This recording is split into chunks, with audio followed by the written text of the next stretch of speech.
Magandang buhay mga Kalingap, shoutout kay Kalingap Rab, Kalingap Team at sa lahat ng nagmamahal at sumusuporta sa Kalingap. Naway pagpalain kayo ng may kapal. Welcome back sa ating munting channel. Huwag sana ninyong kalimutan na mag-like at mag-subscribe sa ating munting channel. Maraming salamat. Ang pag-uusapan natin ngayon ay ang isa sa mga Kalingap Angel, isa sa mga beneficiary ni Kuya Rab at isa rin sa mabigyan ng bagong bahay ng Kalingap, walang iba kundi ang nag-iisang si Carla.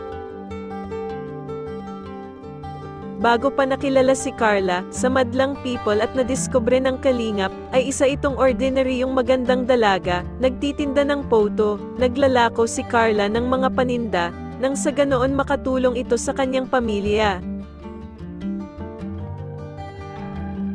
Nang dumating ang Kalingap sa buhay ni Carla, at nakilala si Kuya Rab, medyo nabago ang buhay ni Carla. Hindi man agad-agad pero may mga hakbang na o plano ang Kalingap, sa kanya lalo na si Kuya Rab. At isa na dyan ay ang pagkakaroon ng bagong bahay si Carla. Hindi lang yan ang dami ng naantig sa storya ng buhay ni Carla, kaya dumami na rin ang mga mababait na tao na gustong tumulong kay Carla. Isa pa dyan ay ang mangilan-gilang OFW na nakaantabay sa buhay ni Carla.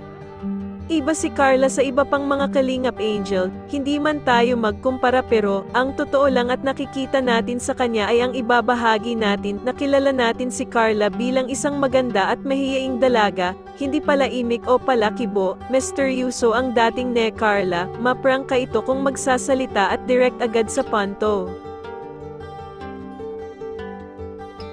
Ito na nga ba ang katangian na ipinakita ni Carla, ang gusto o paborito ng Kalingap o kay Kuya Rab? Isa rin kasi sa napansin ko sa lahat ng uploaded vlog ni Kuya Rab sa YouTube, lalong-lalo na andyan si Carla ay puro matataas ang views.